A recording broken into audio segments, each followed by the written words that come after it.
Les Audacieux, le podcast des opticiens mobiles, les opticiens aux petits soins.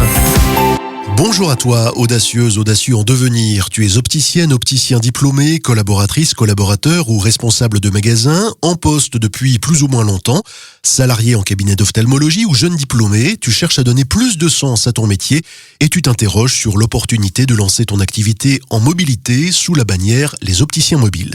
Mais tu te poses pas mal de questions qui sont peut-être autant de freins, voire de peurs. Alors nous allons rouvrir la boîte aux questions et répondre à celles que l'on nous pose le plus fréquemment. Après le développement en franchise, après l'offre, le tiers payant et l'atelier, on va parler accompagnement avec Alexandra Crespo-Bellègue, directrice réseau chez Les Opticiens Mobiles. Première question Alexandra, en tant qu'opticien mobile, comment je serai accompagné sur le terrain ? À ton arrivée, tu vas être accompagné par un des 3 responsables réseaux régionaux qui font partie de mon pôle, le pôle direction réseau que j'anime. Pour commencer, le rôle de ton responsable réseau, c'est de t'accompagner dans ton lancement et ton développement d'activité. Il va te conseiller sur tes gestes métiers, ta posture, ton discours, pour t'entraîner sur des pitchs, te mettre en situation afin de mieux te préparer dans le cadre de la prospection future. Il va également t'aider à maîtriser et utiliser les outils métiers et les codes à connaître en mobilité, puisque c'est quand même un métier dans le métier. Il faut aussi identifier tous les acteurs pour pouvoir construire son réseau et trouver des prescripteurs autour de soi. Donc en fait, le responsable réseau t'accompagne dans l'analyse de ton activité, puisqu'il y a un certain nombre d'indicateurs dont on dispose pour ce faire, afin de t'aider à te développer et à atteindre tes objectifs.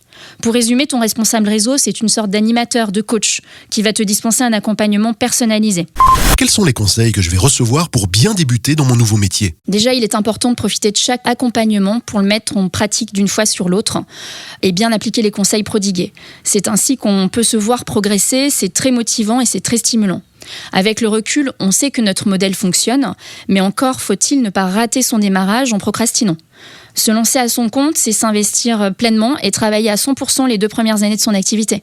Le deuxième conseil que je pourrais te donner, c'est réseauter et encore réseauter. C'est ainsi qu'on se fait connaître sur son secteur et le bouche à oreille fonctionne très très bien dans notre métier. C'est pour ça qu'il est essentiel de ne jamais négliger la prospection.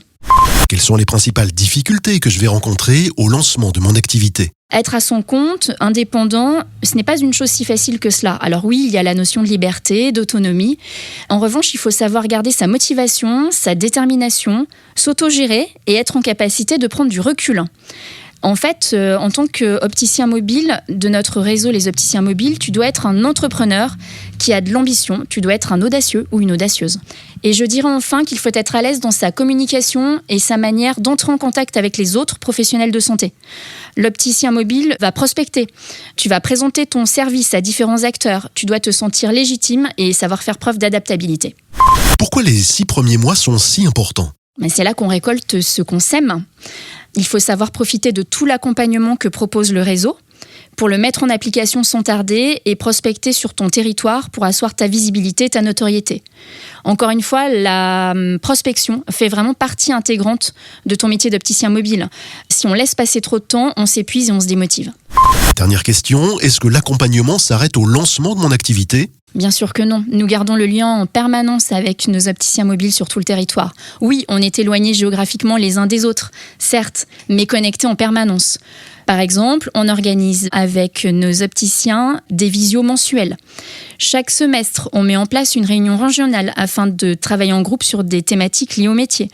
Et enfin, nous avons évidemment un séminaire qui réunit toute l'entreprise et qui est organisé 1 fois par an. Sans parler de la disponibilité permanente de chacun. Le métier d'opticien en mobilité, oui, et en proximité aussi. Voilà, j'espère que tu as trouvé dans la boîte à questions et avec Alexandra quelques réponses à tes interrogations. Je t'encourage à écouter les épisodes précédents et suivants pour en savoir encore plus. Et n'hésite pas à nous appeler, à venir nous voir pour découvrir les opportunités de carrière et d'épanouissement professionnel que proposent les opticiens mobiles.